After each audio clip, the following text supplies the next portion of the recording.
In a world filled with sharks, bears, and killer bees, one man is brave enough to stay indoors to bring you the latest in gaming, movie, and pop culture news. That man is Tom Awesome, and this is the Outside is Overrated podcast.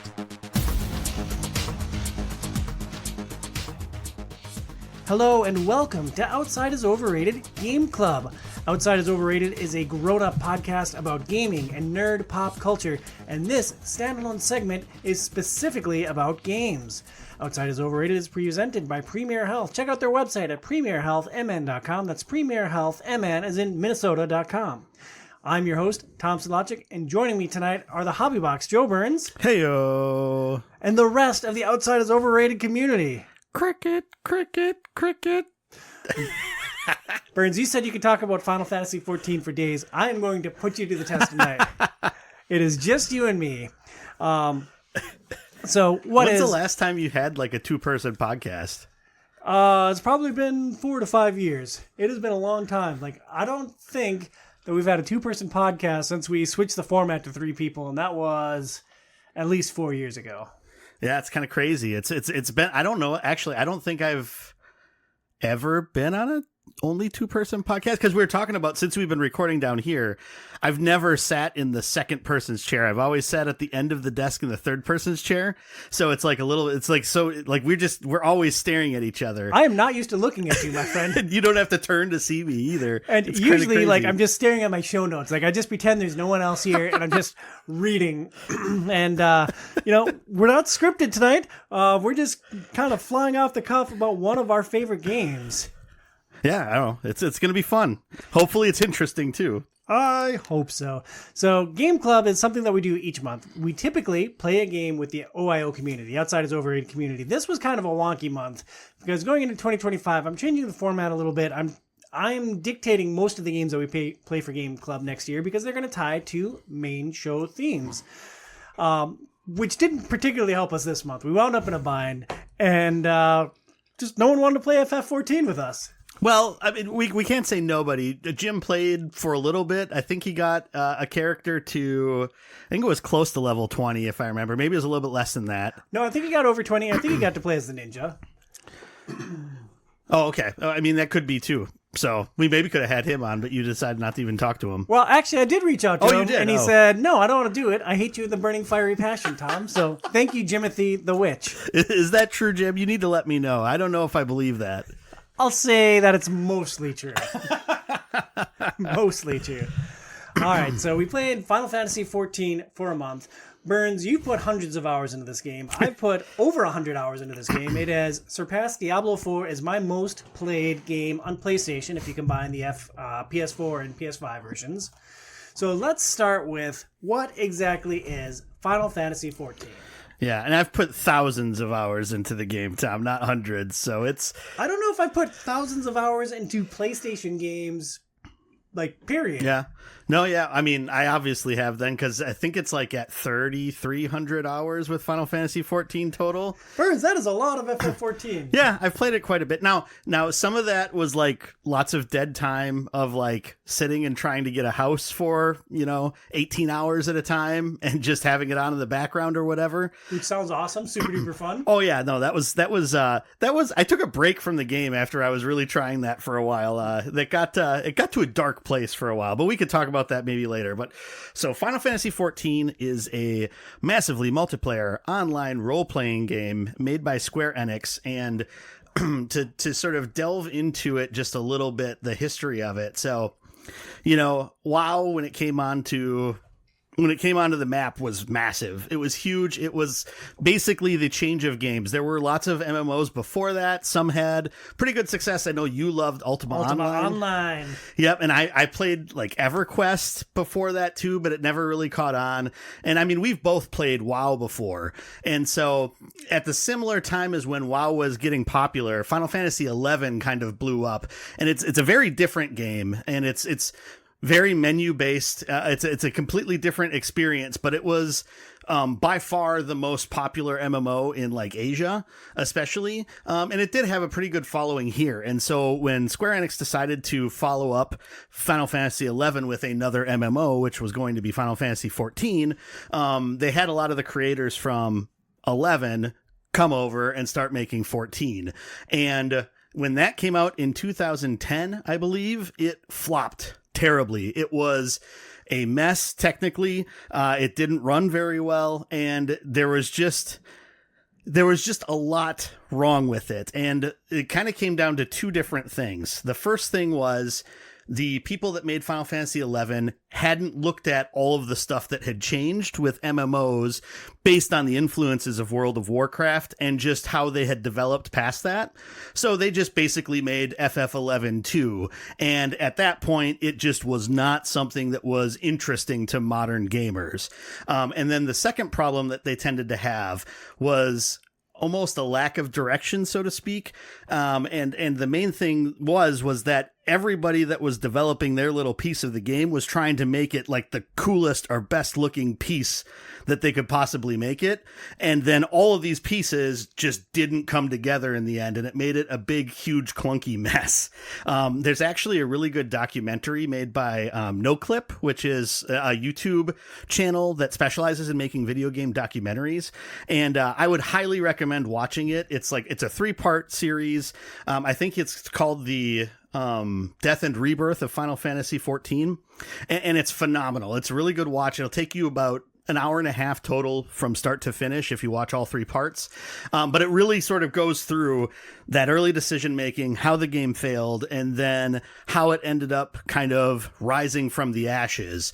And a lot of that sort of comes down to the producer and director of the game since its 2.0 version, which is Naoki Yoshida, who kind of came in and sort of grabbed the reins. They kept the game going while developing what was going to replace it, which was the 2.0 A Realm Reborn version, which is what you have been playing for the last, 2 years? We played it 3 years ago. I had a 3-year break leading up to this show. Did you play the original game around launch? No. I never played the original. I played a beta of Realm Reborn on the PS3 when it was launched, and I basically at that point the biggest problem I had with it, which is why I decided not to play it any more than that, was the text was like I couldn't change the text size, so it was really hard to read on a TV. And so it was like I either have to like sit way closer to my TV in order to play this game, or I'm just not going to play it. So I didn't play it. And then it wasn't until 2017 that I kind of came back to the game and jumped in and fell in love with it at that point.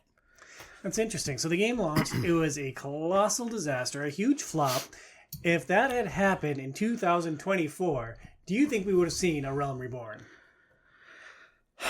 It's hard to tell. So one of the things they go into with the documentary is that because it was Final Fantasy, they can't have a mainline Final Fantasy game fail.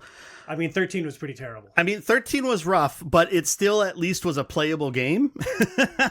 They made some choices. They made some decisions that didn't necessarily vibe with the fan base.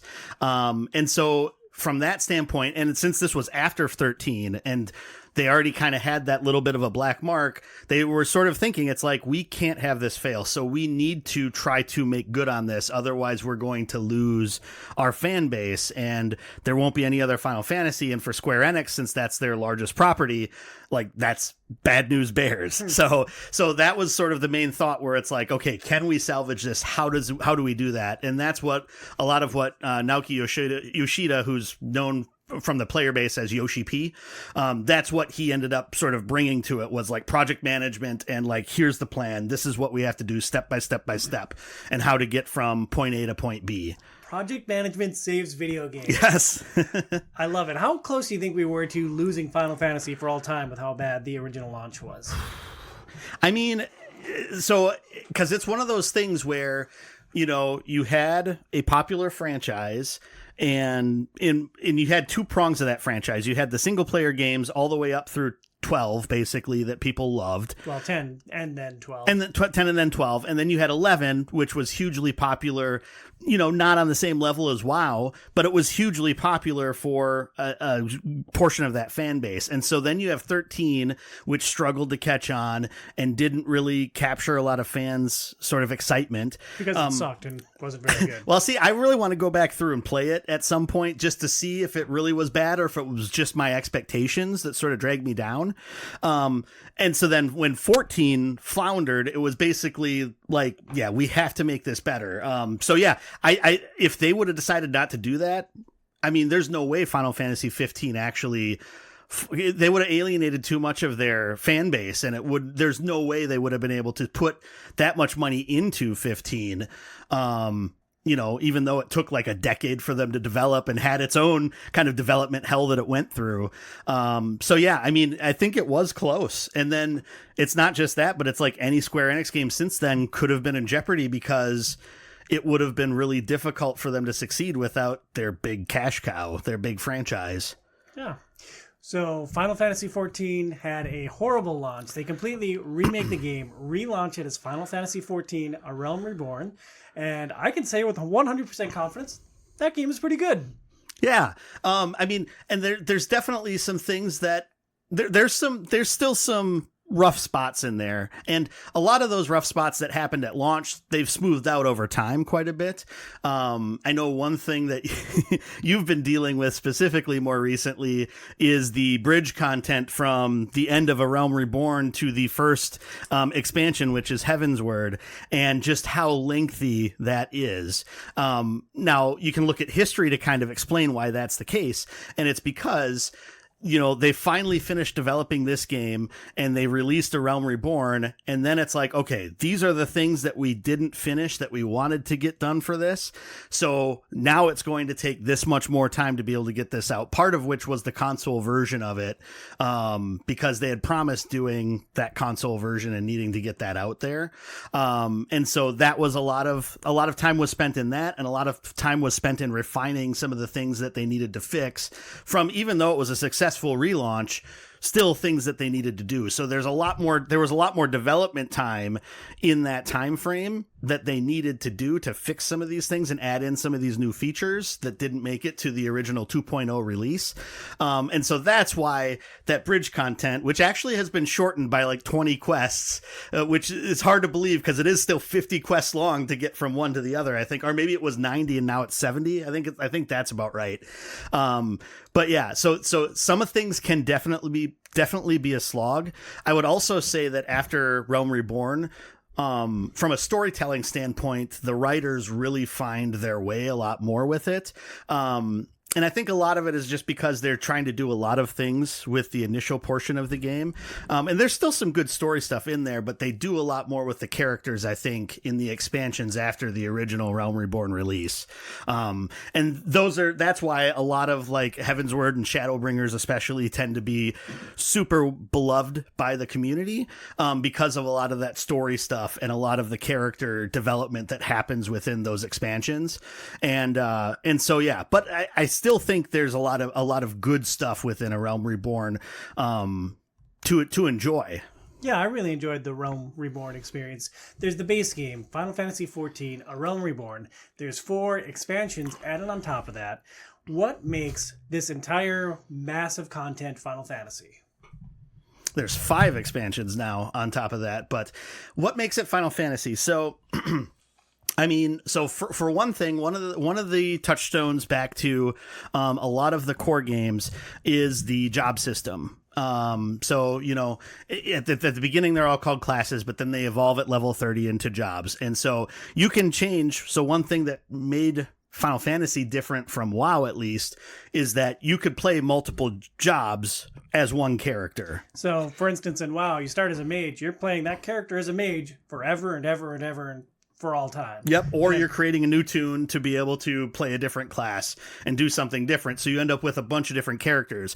Whereas with Final Fantasy XIV, basically you just have to equip a different weapon and you're then the class that weapon is. So if I was playing as a bard, I have my bow equipped, and then if I swap that out for my greatsword, now I'm a dark knight, right? Or if I swap that out for an axe, now I'm the warrior. And so it's kind of a neat system as to how that works. There's also the job stones that are on there, but we're not going to like overcomplicate things a little bit, but that's basically all it is. And so you can basically play through all the different jobs, see a lot of the content just as one character. You can still create I think it's 8 characters on each world with the game. So you could create, I don't know, what is that? On North American servers, that's going to be, you could create up to like 48 characters. No, it's way more than that. You could create hundreds of characters if you wanted to. Why would anyone do that? Well, as someone that's created a couple of other characters on top of the main one that I started with, one main reason that I did it was because I wanted to go back through and kind of start over from scratch and sort of see the story all the way through again. Because by the time I kind of got to caught up with content for the game, it had been 5 years since I'd played the original Realm Reborn again. And they do have a New Game Plus within the game where you can kind of jump back in time and play through things as your character. But I kind of wanted to just see what that experience was like again, starting over from scratch. And so that was one character that I created, which is Alphonse Adelpate. My original Callista Tobu is my main. I guess I've put on a lot more time on Alphonse, since in the last couple of years than I have in Callista. And then for this podcast, I created another character because I wanted to see how fast you can level a character if you just skip like all cutscenes and tried to crit path as much as possible. Yes. So we could talk about that then in a little bit too if we wanted to. Love it. Another thing that you'll notice from Final Fantasy, or another thing that makes this Final Fantasies, is there's chocobos everywhere. There's all kinds of homages to the other Final Fantasy games. Yeah. So the way that Yoshi P puts it is that he likes it to be considered a theme park. And so you're going to have lots of different parts of the game that are going to harken back to other Final Fantasies. Some of that could end up being raid bosses are going to be characters from other Final Fantasy games. Some like architecture or areas within the game could be heavily inspired. So like, for instance, there's in Mordona, there's the Crystal Tower, which is taken from Final Fantasy III. The Allagans, which are kind of the sort of centerpiece of that Crystal Tower, like all of those characters and a lot of that background is taken from Final Fantasy III as well. There's some of the more recent expansions have had influences from like Final Fantasy IV and Final Fantasy VIII, with some of the content that they have in there. And so it ends up being, they kind of pull from lots of different parts of Final Fantasy. Right now, actually, the Alliance raids, which are the 24-man raids. So basically, if you don't turn down like the effects when you're in combat, that's like everything's sparking everywhere and I'm just hitting whatever I could see to try to get through to the next thing. Especially as a newer character, the Alliance raids are kind of crazy. It takes a little while to get used to. And let's stop right there for a second. Alliance raids, 24 people, 25 live characters going through a big dungeon together. Yep. I jumped back into not playing this game for 3 years. I am rusty. I'm playing as a tank who has an important role in combat, to absorb the damage from the big bad so that everyone else can stay alive. I'm in this 24-man raid, and like I literally could not see what was happening for the visual chaos. And I had forgotten the tool for pulling the camera back out so I could actually see my surroundings. Like, I basically fought it blind my first time through. Yep, I basically say, go run up to that dragon there and make sure you don't stand in the spot that's going to light up. And yeah, that's that's kind of what it is. But the most recent Alliance raid is based off of Final Fantasy XI, and so has some influences from that. So they do a really good job of linking back to a lot of the other Final Fantasies. I don't know if there's a Final Fantasy game that exists that they haven't done something with. They had like a collaboration event with Final Fantasy XIII at one point. Like you can get the Harley Daytona in the game. I think it's actually I think you have to buy it on the store, but you can get that in the game, the motorcycle that Cloud rides around on.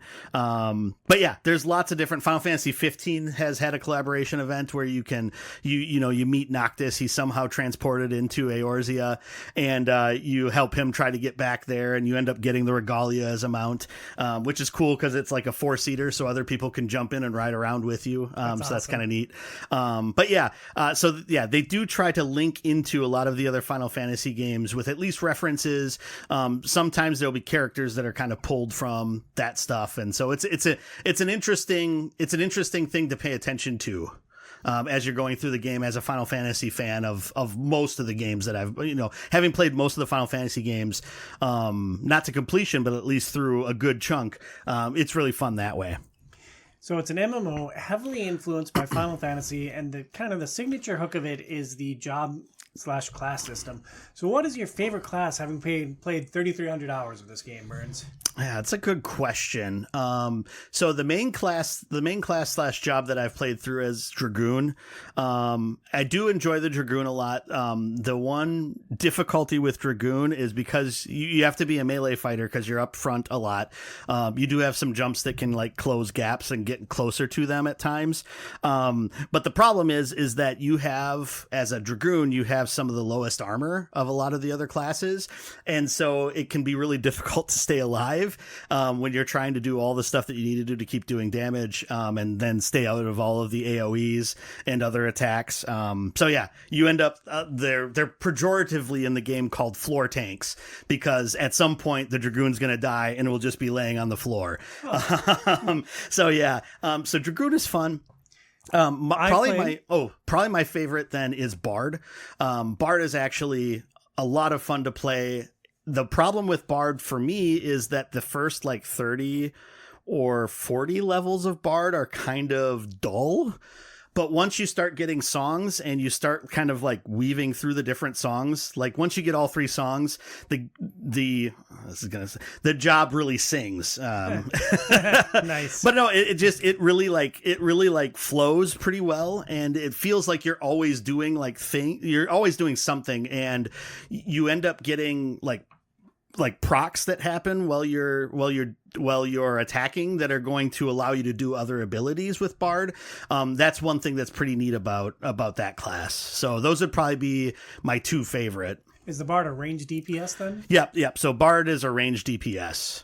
So both of your top choices were both DPS type characters. Mm-hmm. I played primarily as a warrior. I wanted to stick to one job and push as far as I could, knowing that I had limited time with the game, and I found that to be super duper fun. There's an element of stress in having to hold the aggro, watch for ads, try to reacquire aggro if it slips off of you, and basically if the tank dies, everyone dies. So there's a lot of responsibility. There are several different tank classes. I focused on the first Marauder, which turns into Warrior, because it looks cool with a big axe. I named myself Big Rock Smash Face, and I fought with a big axe, and it was awesome. Have you played any of the other tanks to talk about what the differences are between those jobs? Yeah. So, and one thing that's kind of a point of consternation with fans right now with the game is that a lot of the jobs end up feeling kind of similar because of what they've ended up doing for them to be balanced for end game raids. And once you get to the Savage and Ultimate content, which are the highest level of raids. But I would say, so I've played as Paladin, and Paladin, then you have a sword and shield as your weapons, and they have a lot of abilities that are so you'll put up a shield for a short amount of time to stop damage coming in or to slow the damage down a little bit. Whereas I think as warrior, you tend to be having a lot more just heavy attacks, and you can soak up a lot of damage, and you have pretty good sustain where you're getting health back with a couple of different abilities. And so Paladin then has some of those sort of quick try to block a big attack type of things. They also are the only class that has a heal, so you can actually heal somebody else if you wanted to. Most of the time they just use it for themselves though. So that would be the big thing with Paladin. I think Paladin also has, I haven't played any of the tanks above level 60 too much, but I think when you get to some of the higher levels, so like when you get into the 80s, 90s, and up to 100, I think Paladin has a longer combo than what Warrior has, if I'm not mistaken. And the other tank that I've played a lot of is Dark Knight. Which looks cool. I accepted that job, but I haven't had a chance to mess around with it. Yeah, and Dark Knight's a lot of fun.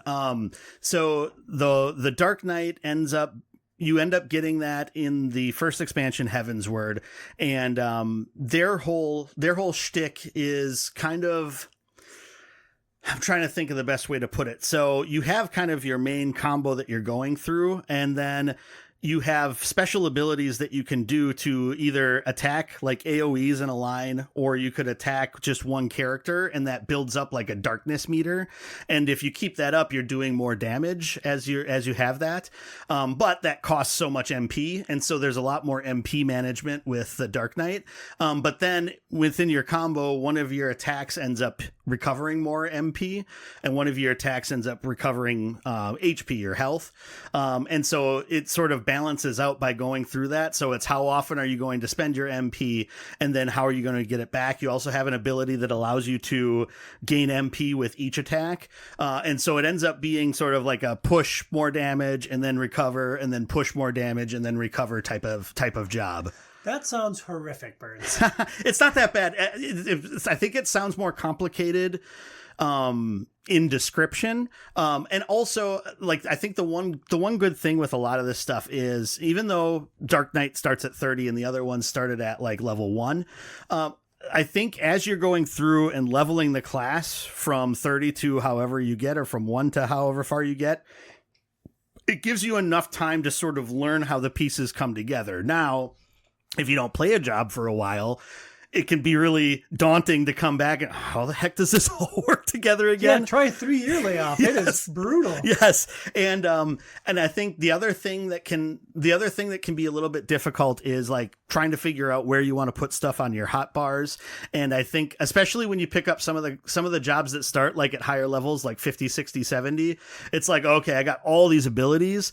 I'm not 100% sure what all of these do, so it's like, I think I'll put this on my hotbar here, and maybe this makes sense. And so, especially when you pick up some of those jobs at later levels, it takes a while to kind of look through all of the action menu and get an idea of what they all do, and then really it's just fighting with it for a little bit to figure out, oh, okay, so this flows into this, and I want to do this at different times.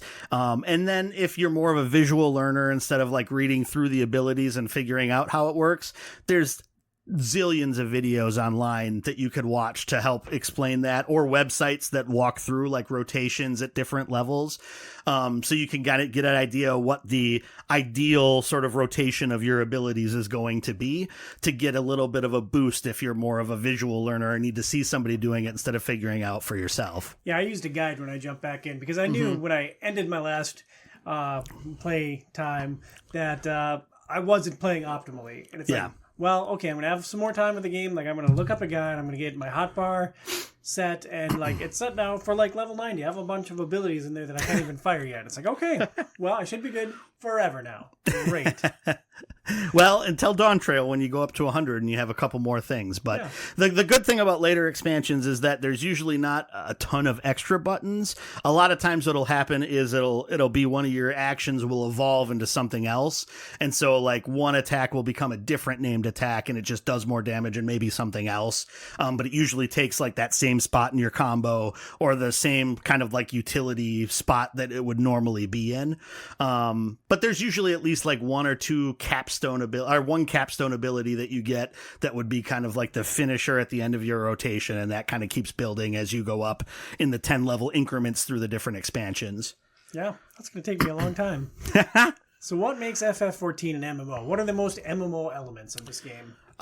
Fetch quests now. I did an escort quest last night. Okay, yeah. You got the whole commentary while I was doing that. That must have been great. Yeah, I don't know. It was fine. We were doing different things, but you got to just listen to me talk. Yeah. So what makes FF14 an MMO is that, yeah, I mean, you have your standard kind of leveling of 1 to the level cap, and you're in a persistent world with everybody else that's on that world. And so if someone else is running through like the town when you're there, you're going to see them running through the town. You have a chat box where people are going to be saying different things. If you're by the Aetheryte and Limsa Lominsa, you're probably going to be seeing some rather lewd things said in the chat, or not lewd because people try to avoid some of that stuff, but you'll hear some weird things or you'll read some weird things in there.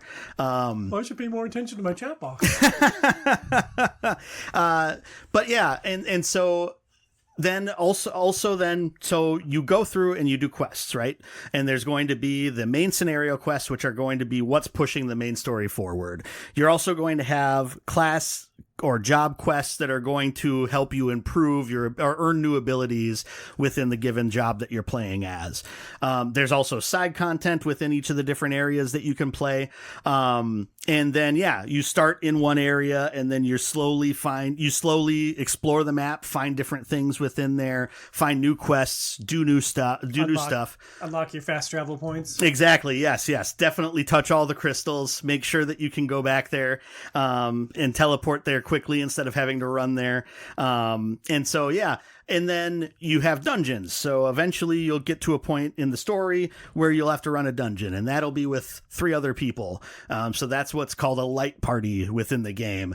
Then when you get to the end of content, that's when you hit like a raid series for each expansion. And that's going to be a full party or 8 people. And then you also have, like we talked about before, the Alliance raids. That's going to be 24 people. In later expansions, there's also some other bits of content that are out there. So there's Eureka and Boja, which are I'm trying to think exactly what they call them, like exploratory areas. And so basically those are tied to relic weapons that you get for those different expansions, and you go there and you do lots of different stuff within the area with other people there in order to level up weapons that you're going to get that are kind of like the capstone weapons for that expansion. And those are probably some of the favorite areas for like sort of more regular players of the game, because it's something new and it's something that a lot of people are in there and doing when it's on content. And so that can be kind of fun to experience and play through that. And some of those then end up having dungeons with like 48 people in them, which are a whole nother beast on top of it. But it ends up being one of those things where you get to a point and, you know, if you're new to something and everybody's already been running it for years and years and years, you kind of just follow the leader. If you die, hopefully somebody raises you. And then, yeah, just do whatever people in the chat are telling you, and then just sort of get to the end and move on. And this is interesting because I do not like playing with other people.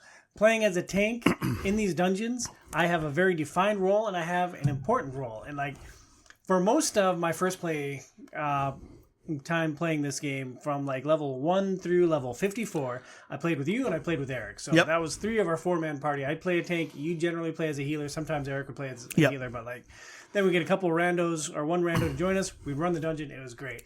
Like the thought of running dungeons without you literally gave me heartburn burns, because like I don't want to screw up. I don't want to set everyone back, and like I don't want to ruin the experience for anyone. And I like conversely, I don't want people like bugging me for like sucking at it. And like I struggled so hard anytime, like if I needed to do a dungeon and you guys weren't available, it's like, oh, I guess I just won't play FF14 tonight. Or I'll go do some crafting. Great.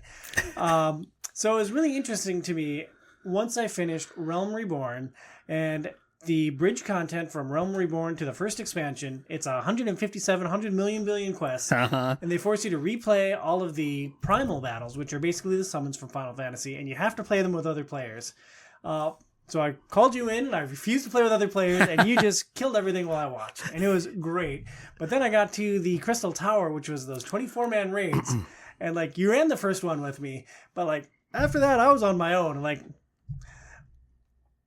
I am very much a single player and narrative based gamer. So this was a hard experience for me. But what I learned in the Crystal Tower dungeons, like people have played this game so much and people are so powerful. Like you really do just follow the leader, and it's like, oh, well, the pressure's off. Like everyone's just going to handle everything for me. So if you're like me and you dread playing with other players, it is inescapable in FF14 to some degree. Like you are going to have to play with other players, but at least towards the end of the base game content, like there are people that are forced to rerun that content again and again and again.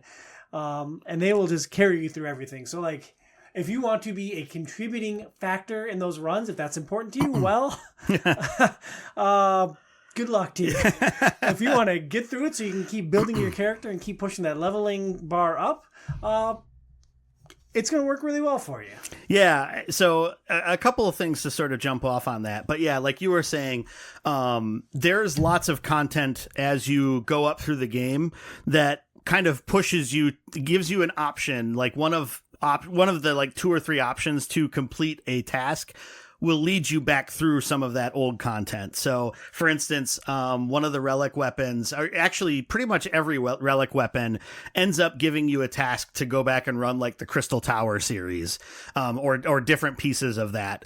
And a lot of that, I think, from a development standpoint, is done just to force more people into that content. Because people are required to play it, so you need other bodies in there. Like, if it was just people progressing through the main story, like, that wouldn't really work.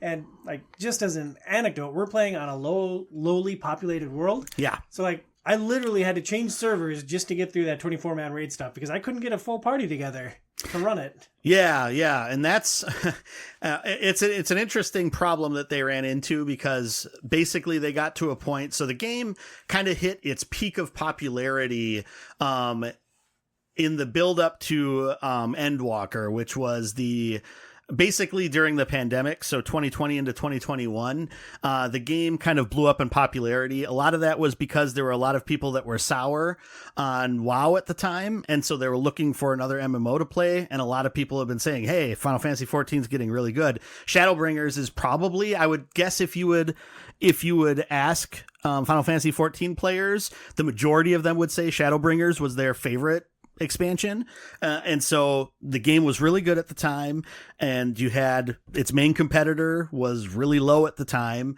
and so it had a massive influx of players. And so the 3 servers that they had in North America specifically were just constantly overloaded, and it ended up causing pretty significant problems at the start of Endwalker, because people the queues to get into worlds were like massive. And so then they created Dynamis, which is the 4th data center within North America. And, you know, the good thing about playing on like the Dynamis worlds is that you get a boost for the first 90 days that you're on there, where your experience that you earn is buffed significantly. And so that, on top of some of the other gear that you can get that boosts your experience, means that you can level up a lot faster than you would probably normally. And so that's one real big benefit of being on one of these new worlds. And just anecdotally, I'm getting 100k experience for each main story quest right now. Mm-hmm. And that's why I don't want to do another job. It's like, I am pushing Warrior at a great rate here. And you're like, yeah, you're like 8 levels over what? I'm like, that's fine. 100k, like 1/10 of my level for every story quest I complete. Yeah, but the closer that is to the level of the job that you're playing, the bigger jump that is for that, because, you know, it's a smaller amount of experience from one level to another level, and the higher you are, the bigger that gap is to try to get to the next level. But we can always talk about that later. And so I think the other thing that Final Fantasy XIV had made a focus leading up to Endwalker and since then is that they've made the duty support feature. And so basically what that allows you to do is it allows you to play any main scenario quest dungeon with CPU party members. And so for people that are afraid or aren't comfortable, especially playing the first time through something, it gives you a mechanism to be able to experience that kind of sort of internalize your failures, experience your failures on your own without having to subject that to 3 other people. And so that is another good way, if you don't really want to play with people as much as possible, that's a nice mechanism that they've added into the majority of the dungeons that you would have to do. Now, when you get to the trials, which are going to be your larger content, your 8-player battles, or any of the raids, you have to do that with other people. And so eventually you have to be ready to be able to do that. But they've put in a lot of effort to allow you to do things solo, which is also nice on a less populated server, because then you don't have to worry about queue times, which, if you're playing as a tank or a healer, the queue to get into a dungeon probably isn't going to take very long at all. But if you're playing as a DPS, it can take longer because there's just more DPS out there waiting for the one healer or the one tank that need to filter in to go into the dungeon. So, that's one other thing that they've done to help increase the quality of life a little bit. And speaking of quality of life and what makes this an MMO, there is a monthly subscription fee for this game, and we should not write that off. So it is, I think, $13 a month if you're a new player. If you buy a longer period of time, like I just bought 6 months, that drops it down to like $11 per month. But we should be very clear that there is a monthly fee to play this game, but that only applies to the newest content. How does the demo work on Final Fantasy XIV? Yeah, so Final Fantasy XIV, I think, has the... Of all the paid MMOs, it for sure has the most extensive free trial that you can have out there, and it's only gotten better as time has gone on. So basically, you can play through with the free trial version. You don't have to buy the game. You can get the free version of the game. All you need is an email address. Yep, all you need is an email address to set up your Square Enix account, and a little bit of time to not get frustrated with setting up a Square Enix account, because it's a convoluted process sometimes. And heaven forbid you ever touched the game before and create an account for it, because you're going to need to create a different one. But anyway, but yeah, so the free trial, you don't have to pay a subscription either. There's a couple of drawbacks in game, but they're pretty negligible. The biggest thing is you can't put things on the market board, I don't think. And I don't believe you can, I don't think you can join an FC, and I don't think you can create parties, but you can join parties. So those are kind of like the only like big things. And the main reason why you can't do a lot of those things is to keep bots away from gold farming and stuff like that. And so that's kind of the main thing with it. But you can play all the way through the second expansion. So you can play through 1 through 50, Realm Reborn, 51 through 60, which is Heaven's Word, and then 60 through 70, which is Stormblood. You can all that content you can basically play through without paying a cent. And just for context, I have just started Heaven's Word, the first expansion. I'm 122 hours into this. That is 122 hours I could have played for free. Yeah. I mean, it's basically half the game, because the level cap now is 100. You can play all the way through the second expansion. There's 3 more after that. And so it gives you the opportunity. You can play as many of the jobs as you want, because all the way up till 70. I think the only other thing is you can't play any of like the end game raids. So you can't do I don't think you can do savage raids. And I don't think you can do like relic weapons or something. There's a couple of other little caveats, but that's like hardcore content. If you're wanting to do that, you're probably willing to pay a sub every now and again to do it. So yeah, it's a phenomenal way to get into the game. And I would highly recommend it to I would highly recommend it to anyone to at least give it a chance and see if you enjoy it. It's I don't know, for me, it's a lot of fun to level and to just sort of go through the world. The music is phenomenal throughout the entire game. It only gets better as you get through, as you get higher up in the expansions. But it just, to me, the world is just like cozy, I guess. Like, it's one of those things where if I go for a while and don't play the game, and then I go back and I like log back in and I'm in like one of the main, so if I'm in Gridania or if I'm in Uldar, or I'm in Limsa Lominsa, and I hear the music there, it's like, yeah, this feels like home to me. And so it's just one of those things where it's like really fun to go back to. For the most part, the community within game is super helpful. And so, like, kind of like what Tom was saying before too, if you're going into a dungeon and, you know, you're a little scared S-less, and you don't know what you're doing, best thing to do is just sort of say, hey, first time playing this, or first time playing as a tank, or first time playing as a healer, let me know if there's anything I need to do, right? That's a lot to type on a PlayStation 5 controller. It's a lot to type. You could just type in first time. The good thing about the PS5 especially is if you type the same type of thing over and over again, it kind of so if first time here, if that's like what you typed last time, you type first, it'll like recommend time and here. So, the predictive text is actually pretty good with the PS5. But, also I'd recommend if you're going to play the game a decent amount to get a Bluetooth keyboard. If you're playing on console, I guess that's another thing we can talk about. So this game, you can play it on PC. You can either get it directly from Square Enix, or you can buy it on Steam, or get the free trial on Steam. Or you can get it on PlayStation Network, play it on PS4 or PS5, and you don't have to have PlayStation Plus in order to play it on PlayStation. So you don't have to, you don't have to be part of the PlayStation Network or whatever. You just need to be able to get the game. If you do have PlayStation Plus, though, you do get a free Aetheryte travel thing. So basically, you can make one of the whatever Aetherytes, which is the main fast travel points. Main fast travel point. You can set one of those, an extra one of those, to free, which is kind of nice with that. Or now, which just started this year, you can play on Xbox Series S or Series X. And it's a little bit wonkier playing on Xbox just because you do have to have like Xbox Live, which is now Game Pass Core, I believe. So you do need to have that in order to be able to play.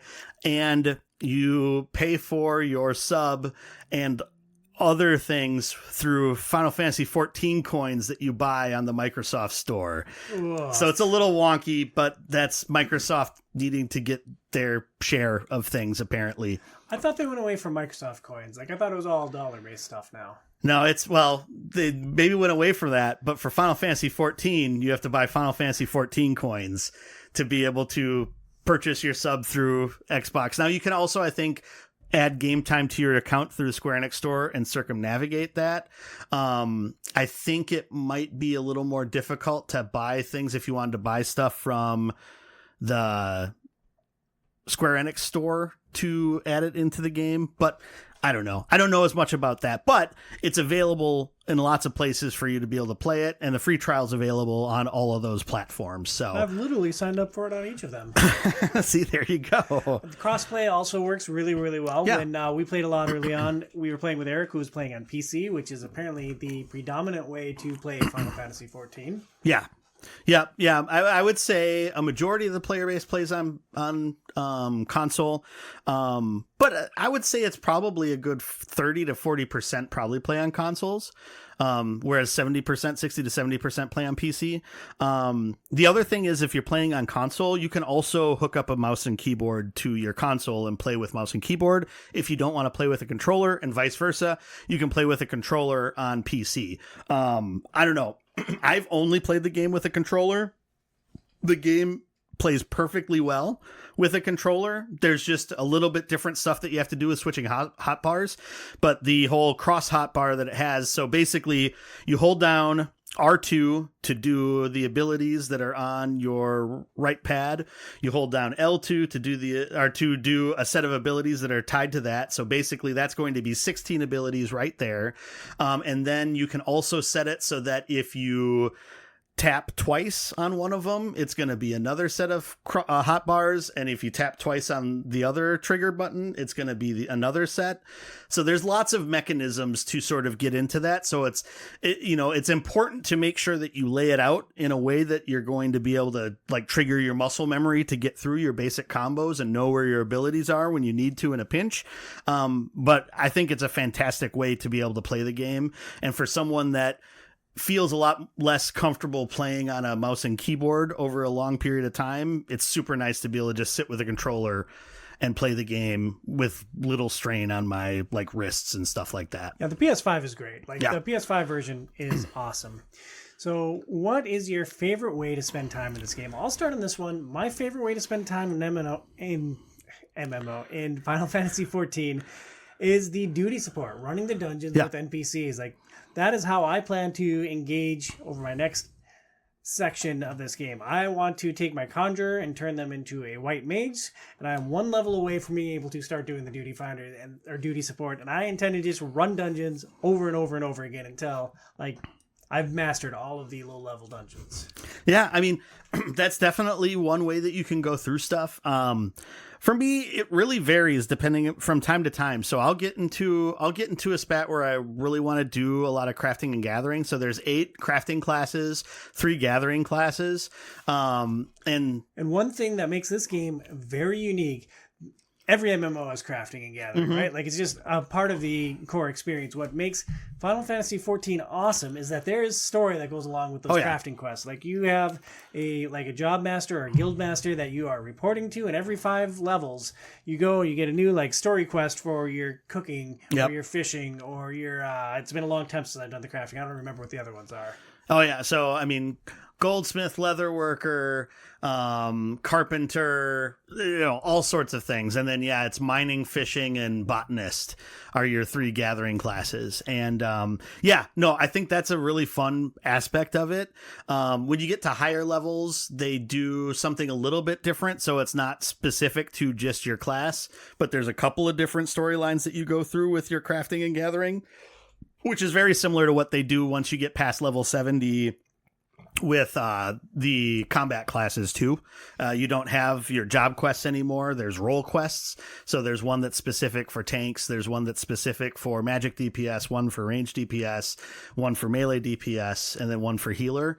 I think in the first time they did it, there was only 4 of them, but then now there's 5 of them for the last 2 expansions. But anyway, but it's all just sort of interesting little lore bits that are tied to that expansion for some of that stuff that's later on. But it's another sort of fun reward to sort of see, okay, what's happening with this. And some are serious, some are super funny.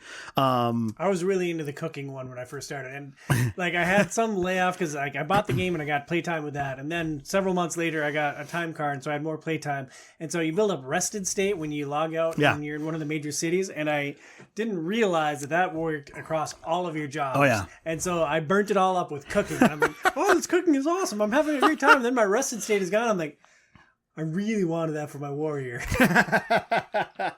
Hey, but you got a much higher culinarian than you would have had, right?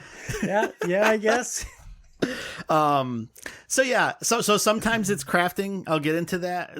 I'll really want to play that, and I'll go through and start leveling up all my crafters kind of along with each other on one of my characters. And then sometimes it'll be one thing that I got into for a while on Alphonse, that character, is I'd basically just sort of kind of run a loop of doing the hunt tickets that you get. So basically, for each expansion, you get 3 different tiers of hunt bounties, I guess, that you can do. So there's going to be 5 low tier ones, 5 mid tier ones, 5 high tier ones, and then 1 elite one. And basically you get that, and it has you go through different areas throughout the expansion and just find a monster in there and kill 3 or 4 of them, and then find another one and kill 3 or 4 of them. And then the last one will be to find one of the, I think, A rank sort of elite monsters and kill it in one of the areas, and it'll kind of tell you which region it's in, but it could be sort of varied as to where it's at. And that's a fun way to just sort of jump into an area, after a while. So I was doing that last night when you were doing your escort mission, and it was surprising because it had been a while since I'd done that, and so it's like, okay, I can't really remember where this, so it took me a while to sort of get back into the flow of where all the different monsters were at in some of the maps. But it's a fun way to just kind of make your way through one spot to another. There was a while where I really got into Bojo, which is one of the exploration areas, and that's kind of fun. Just sort of running through with other people, doing different things, triggering stuff within there that everybody can kind of take advantage of. There's also the Gold Saucer, which we haven't even talked about. So I wasn't even aware of it. You've never been to the Gold Saucer? No. Oh, Lord. Okay, we need to make sure that you do that at some point. So that's basically similar to, what its namesake is from Final Fantasy VII, is it's, the casino that's out in the desert. And basically you go there and you have a big jackpot that you can enter each day. There's lots of different little mini games in there. You can go there, you can play Triple Triad. You can go there and play Mahjong. They have Mahjong in the game. There's lots of they're called gates that come up 3 times an hour, and so you can do those that are little like sort of mini games to try to get extra money. It's a special currency that you get there, and then you can buy different types of armor sets, or different like minions, which are like your pets basically that follow along with you in the game. They don't do anything else other than wander around and look cool. They look really cool though. Yeah, there's some fun ones in it, and then you can get mounts from that too. I like mounts. Yeah, so that's I got my Shiva mount, like that is rad. Yep. So yeah, you could go there if you get 4,000 MGP Manderville gold points. Basically, if you can get 4 million of those, you can buy the blackjack from Final Fantasy VI. So yeah, there's lots of different things that you can do in the gold saucer. That's a fun thing to just go in there and mess around with stuff. Oh, when they had the Fall Guys collaboration, then they basically had a full Fall Guys game within there that you could go and run too, which was pretty fun. It actually was a pretty good representation of what Fall Guys was. So, that's the thing about this game is there's so much content that you can sort of dig into and do. And there's also content that you don't even have to touch. Like there's people that go into the game and they just do the raids. They do kind of their weekly runs through all of that stuff. People will go in and they'll do what are called roulettes. There's some different roulettes that'll get you sort of the highest level of tomes that allow you to buy like sort of your more end game armor and weapons and stuff like that. And basically you run those roulettes and it basically just runs you through whatever content that specific roulette is for. So you could do Alliance Raid roulette. You'll just get put into whatever Alliance Raid pops. Or you can do like Raid roulette, which will drop you into any of the higher level content that people are trying to run. I don't know. There's just a zillion different things that you can do in the game. And it really just sort of is what it is that you want to do. There's lots of people. They just stand around one of the Aetherites in one of the main cities and just chat with people, usually through whispers. There's ERP in the game, especially like there's one world. What's an ERP? Erotic roleplay that people Lord do in the Almighty. game. Yes, so there's all sorts of avenues. There's people. So in some of the housing area, you can buy a house. You can furnish the house however you want, inside and outside. There's people that have created jumping puzzles through some of the exploits in the houses that you can kind of like jump out of bounds, and they've created this massive area. Other people have built like venues that you can go in and they'll have like a rave, and then you tune into a Twitch channel and they'll have a DJ that's playing music, and you just stand there and dance in the game and talk to people. It's like, it is just insane the wide amount of things that happen within the game. You have a free company that you can join, which is basically like your guild in WoW, that are people that you'll have a separate chat area with that you can just sort of BS and get to know. There's so many different types of content that you can do within the game. It really is just what kind of grabs you at that point. So a lot of that doesn't grab me at all. You'd be surprised though. Like I've not done it a lot, but I've gone to some of the nightclubs here and there, and it's just an interesting thing to experience and see people doing something different in a game. I don't know. It's kind of funny. I want to keep progressing the story and read the stuff, watch the cutscenes, and then fast travel to the next thing. And Final Fantasy gives me a lot of that, and I really enjoy it. Yeah, and that's the thing. I think the story in Final Fantasy XIV is fantastic. The story in Realm Reborn is good. There's some interesting stuff that happens, but it's not great. It's not supremely interesting. I wouldn't disagree. There's Minfilia. There is Minfilia, or what did you call her? Crop Top? Yeah, Officer Crop Top. I think that every person in a position of authority, whether male or female, should wear a crop top at all times. I can't really say that. Just imagine our next commander-in-chief. Crop top all the time, dude. Yep. And it's basically the same. That's my beloved Minfilia. And wearing a little robe bottom that has the butt cut out. There's that too. Yeah, and I'm 7.5 feet tall. I think she's 4 because when I stand next to her, it was a long way. She's 5-ish, but yeah. But yeah, it does when you're playing as a Rogadin. Then yeah, it is a significant height difference. And then if you're playing as the Lalafell, which are the hobbits, then it's she'd be looking down on you. Which, for some people that maybe is another thing for them, but But yeah, some of the expansions have phenomenal stories, and I think the one thing that's really evolved with the game is their knack for storytelling and the things that they can do within the game to sort of buy you into it. Some really great characters that they've created and that you really become attached to. Some that exist right away from 2.0 onward that are always kind of there and coming back up and popping in here and there to do different things. Some characters, that are maybe bit characters at one point will come in and be sort of main characters in later expansions. And so it's a really neat world to live in, and you get to kind of know all of these different characters that are living and evolving throughout the time that you're experiencing as you go through the world of Final Fantasy XIV. Yeah, I was really surprised by the impact that Moonbrita had on me and her brief time in the bridge content. I'm like, she left an impression on me, and I don't want to say more than that. Yeah. My interactions with Iceheart have been really interesting so far. And I think one of the other things that they do a phenomenal job with, especially as the game evolves, is enemies and sort of like the villains and connecting with the villains and understanding like why it is they're doing the things that they're doing, and maybe almost like, almost to some sort of a Thanos level understanding where they're coming from a little bit. You still don't necessarily support them. You're still going to beat them down and defeat them in the end.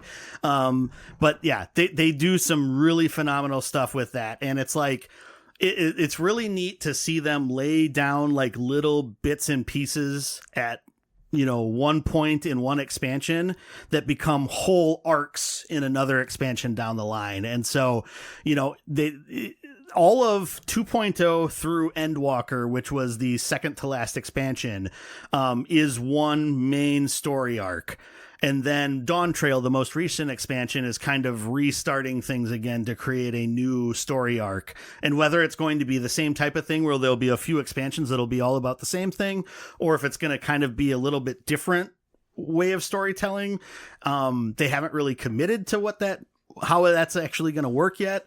But the Hydaelyn Zodiark story arc that is the main chunk of the game, I think is really compelling, and it's really interesting to sort of see how you continually get like wrapped into all of the stuff that's going on, and sort of like what all is causing a lot of these things is pretty neat. And then the way that they kind of pull away from that or explain some of that stuff. I'm being purposely vague to not like really say a lot, but it's phenomenal. I played WoW back in the day, and it's like that story is, and granted, I played only early WoW, so vanilla, I believe they call it. Yeah.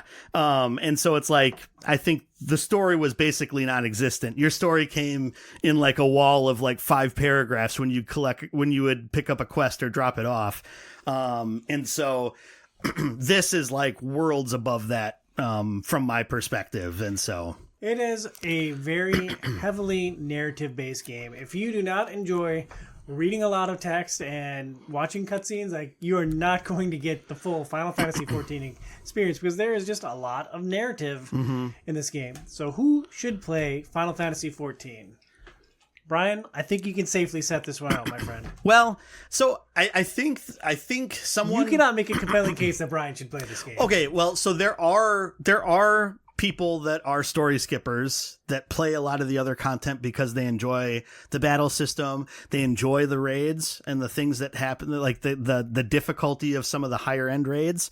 And so there are people that do that. Well, I think now you have us convinced Brian has to sign up for a free trial, and he has to play all the way into Heaven's Ward so we can say which one of us is right. Yeah, see? That's all you have to do. So, like I was saying earlier, I created Mace Goodhand, who is a Rogadin, and basically I went through and in 29 hours, which I know sounds like a lot of time, but completely skipping everything, I got to level 47 on 4 different jobs.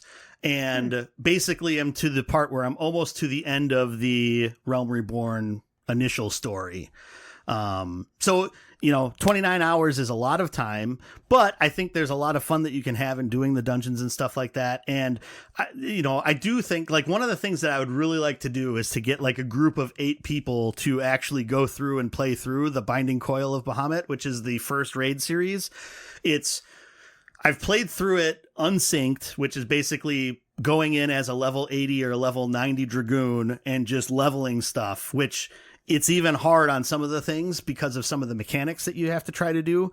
But it's really interesting content that I think would be a lot of fun to play through with 8 people and go in mostly blind and just sort of try to figure it out. And I don't know, I think that would be a lot of fun to try to get a group of people together to actually do that. Like as part of the podcast, it's just you have to get through that first initial stuff to get to there. Yeah, which is a lot of commitment. I understand. And there's you and me. That's 2, and like basically my entire friend group is a part of the OiO community. And like we got 0 players out of that. So well, Jim started. Eric, I mean, you haven't talked to Eric in ages. I haven't talked to Eric in ages either, but maybe he'd be able to come back. John Munch has shown an interest in this game. Yeah, see, so Munch has played a little bit. I know that. So we're at 5, 3 of whom don't Brandon really play. Casper played quite a bit for a while, so he could jump back in. Did he really play a bit for a while? Yeah, because I talked to him a little bit about it while he was playing through it. Because I can't remember. Somebody said that he was playing, and then I messaged him, and then I ended up adding him as a friend at one point, but then I think he dropped off the game shortly after that. But yeah. So yeah, we're at like 6-ish, we just need a couple more. All right. Yeah. Billy bought the game and really, really hated it. So that's 7 people we know who have touched the game. So the one thing I will say that's a difference. So one thing, like Lance played with us for a while and didn't like it. Hey, we got it. We're there. So one thing that I know Lance from like coming from like playing WoW as like, well, and he also played Knights of the Old Republic, or no, the Old Republic, which is the MMO for Star Wars. The one thing with like your job progression is that you don't have choice in what you're unlocking. It's basically you get to a level, you unlock these abilities. Like you could choose not to use them, but you pretty much need to use them. Whereas like WoW, you go and you get like you learn how to use a certain ability from one trainer, and there's a little bit more of like a piecemeal crafting or putting together like what are the different things that I want to get from my warrior. So you have some build flexibility. You have build flexibility, whereas this is like much more so as I hit this level, I get these abilities, and then I hit this level, I get these abilities. There's not a lot of things that you can do to alter what the play experience is for each of the different jobs. Now, you could, with using different combinations of gear at higher levels and different materia that you add to give you boosts in different things, like you can boost your spell speed or you can boost your critical hit rate to play it slightly differently. But it's like only in the highest level content are you actually going to see what that difference is. But yeah, so that's one thing that I think some people don't enjoy about it. And also then, like you were saying, if you don't really get into the story, then yeah, it's going to be a little bit longer road to hoe to get there. So who should play? Who should play? I think all Final Fantasy fans, like if you have an affinity for any Final Fantasy, like you probably have some similar traits to us. You have some draw to killing monsters and leveling up. You have some draw to a narrative experience, a big epic story. Yep. So like there is something for Final Fantasy fans to enjoy. Yeah, I think if you're interested in playing an MMO but haven't before, I feel like this is a pretty good entry point into MMOs.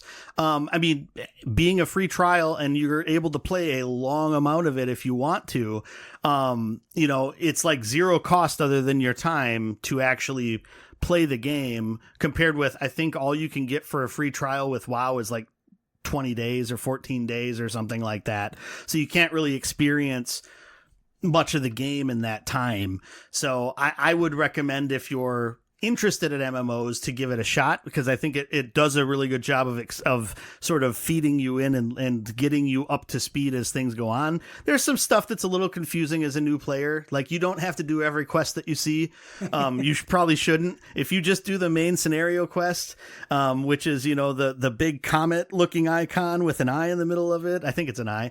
But basically, if you do that stuff, that's basically going to get you all the experience that you need, and then just do your job quests. Like, those are going to get you where you need to get through the storyline for the most part. Yeah, but they give you lots of other quests for when you switch jobs and you don't have that main story content. Exactly. Like, there's lots of low-level stuff all over the place to kind of get you going with another job. And really, once you get to... So that's the other thing is, once you get to level 15 and you can start doing dungeons... Like, if you are close to the level of the dungeon, you're probably going to get like a level or two by doing a dungeon each time you do one. And so really, if you had a group of 4 people and you just wanted to power level and you're on like Dynamis where you're getting extra experience, like, you probably could power level by running dungeons pretty quickly to get everybody up to like level 50 in a relatively short order. Like, that's what I intend to do with Big Rock now. Like, I'm going to start just running dungeons endlessly, because, like, that's really fun. Yep. And, like, I'm getting a level to 2 levels every time I do it, and it's like, at least early on, there's a lot of dungeons for the lower levels from 15 to, like, 25. So, like, I'm just going to do dungeons like crazy, and I'm going to have a blast. Yeah, and I would recommend, as you start to get more confident and more comfortable, to jump into, like, do some of, like, the leveling roulette. So basically, that's going to say... hey, whatever level you're at, you're able to do that and any dungeon beneath there. And basically, as long as if there was prerequisites to unlock it and you like did those quests or whatever to get those, basically it's just going to run you through that, and whenever that pops, it'll throw you into it. So like, once you feel confident, and that's a good way to do it, because you will get more experience from the leveling roulette also. I'm going to do that as a healer. And especially because they'll have jobs in need, basically, or I think it's adventurers in need is what it calls, and it'll say specifically healer or tank usually. Sometimes it's DPS for some of the queues, but basically if you do those roulettes, it's going to give you even more experience and more tomes usually also, for filling in that role that they need to be able to get queues to pop more. So yeah, that's a really good way to be able to level, get other jobs up different levels to do more content. Yeah. Your final thoughts on Final Fantasy XIV? Yeah, I don't know. It's one of my favorite games of all time. I still don't know what I would actually say is my favorite game, but I mean, it's definitely... it's got to be your most played game of all time. Oh, right? yeah. I would say easily it is my most played game of all time. And so I think it's great. It's a lot of fun to just sort of get in there and to do different things. I think the community is pretty good. I could go on a rant about entitlement and how frustrating sometimes the vocal fan base can be online in YouTube videos and YouTube video comments about some different things with the game. What do people get up in arms about? So there's been a lot of conversations started midway through Endwalker and into Dawn Trail of the types of content that's available for people that want to keep playing. And so sort of once you've done all this backlog of stuff that is in there, like there's a metric ton of different things that you can do within the game. But once you get to a certain point and there's not as much to do and you're waiting on whatever they put in with the next patch to satiate you, I think there's been a growing, louder community within the game of people that are just getting frustrated that the content that they like isn't always focused upon. Part of that is that Endwalker didn't have an exploration zone like the previous two Shadowbringers and Stormblood had. And so that was something that was content to just sort of keep going in and doing and spamming and running, that was interesting. And so I think that's a lot of what some of the frustration is. There will be an exploration zone with Dawn Trail that's supposed to come, I think, with the 0.2 or 0.3 patch. So that'll maybe satiate some of that stuff. But yeah, I think that's a lot of it. And then just sort of concerns about difficulty or lack of difficulty in the high end game. So the highest level content. So basically you have your trials, right? And then you have extreme trials, which is like the harder version of that trial.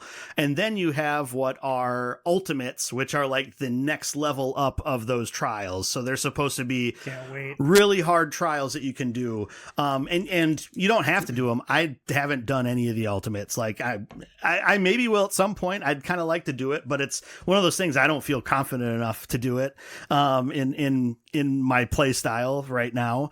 And then there's also then for the raids, there's Savage raids. And then there's Savage and Ultimate raids, and then there's Unreal is the next level up of Extreme Trials. But yeah, so some of that higher level content, so the Savage and Ultimates, so the last Ultimate that they just had, which is Futures Rewritten, was on a little bit on the easier side, and people were able to finish, like the world race finished faster than any of the world races has happened for that, our world first races. But then the one before that, the Omega Protocol Ultimate, was like made people quit the game. It was so hard. So there's been a little bit of fluctuation in difficulty and quality of some of those things that I think some people have been sort of angered about, but part of it's just people want to keep playing the game constantly. And I think from like Yoshi P specifically always says, if you need to take a break from the game, take a break. We don't want you to play this game every waking moment of your life. Like, we want you to play other things and enjoy other games, and, as a studio that also made Final Fantasy 16, like, they want you to play games like Final Fantasy 16 or Final Fantasy 7 Rebirth and stuff like that. But other games in general, like, I think Yoshi P also plays Call of Duty every year when it comes out, and there's other different games that he likes. And so it's one of those things where I think it's people that either are content creators and want to keep playing the game to keep making content, or it's people that just, I don't know, want to try to keep finding ways to play the game, or it's just people that like being contrarian or angry on the internet and just want to say stuff. But who does that? Yeah, it gets frustrating at times hearing some of the constant whining and complaining. And it's just like, if you don't want to play the game, take a break. Don't pay your sub for a while. Go do something else that's maybe going to be more enjoyable, and then come back when there's stuff here that you want to play. Like every game has to end at some point. Like, there is no perpetual motion machine in gaming. Like, there's nothing that you can play forever for all time. Right. No, I don't think so. I mean, I've put 3,000 hours of this game. I know there's people that have way more than that, like tens of thousands of hours into the game. I cannot fathom that. Like, yeah. I haven't spent tens of thousands of hours on PlayStation since the PS3. Like, interesting. My final thought on Final Fantasy XIV. I hate subscriptions with a burning, fiery passion. I truly loathe them. Like, I hated them with WoW, and I played WoW for a while. Yeah. I hate them now, and like, it is a major reason why I had a 3-year layoff. Yeah. Because like, when I paid for a subscription, it's like, I have to play this game. Yeah. And like, I'm a person who likes to go from game to game to game and like have a very wide range of experiences and try a lot of different stuff and mess around with everything I can get my hands on. Well, and also as a father and somebody who runs a podcast where you're playing sometimes 1 to 3 games a month, like, you got a lot of other things going on at the same time. So it's kind of hard to play like a lifestyle game where it's like you're supposed to live in it for months on end, right? Time is a very finite resource for me. And like, I'm glad that we made time and an excuse to play this game, because this is a phenomenal experience, and it is also one of my favorite games. Yeah. Like, I don't know if I'd put it at the top of the Final Fantasy heap just yet, but it's definitely in the conversation for it. It's a phenomenal experience, and I'm just blown away that I could have played 122 plus hours for free through the demo. The demo is awesome. Final Fantasy XIV is a gem. Yeah. Like, if you like narrative games, if you like MMOs, if you like Final Fantasy, you should absolutely play this, and you should have played it with us this month. Yeah. My hope for this is that, we played it here. We talked about A Realm Reborn a little bit. Like, we haven't gone into the story spoilers, which I don't think we should, because I don't remember them, so I physically couldn't. I could talk about some bridge content stuff. Yeah. But, I'd kind of like if we come back on this, however long later and talk about Heaven's Word, talk about the stuff that you played in that, talk about what you liked, what you didn't like, what you're excited for, whatever. Like, that'd be kind of fun to come back, and even if it's not an hour, if it's a half hour or whatever, part of the main show or whatnot, I don't know, I think it would be fun to kind of keep coming back into the game. And if there's other people that, pick up on the game at some other point, and want to talk about it at that point too, I think it'd be fun to kind of come back and revisit it, since there is zillions of hours of content in the game to talk about and to get into and to discuss. And so FF14, a Game Club Reborn. Yeah, you see, see there what I you did go. there? Yeah. That's perfect. And so that is our discussion on Final Fantasy XIV for OiO Game Club. Next month, we're going to start playing Ghost of Tsushima by Sucker Punch. We're going to play Ghost of Tsushima over 2 months. Mm-hmm.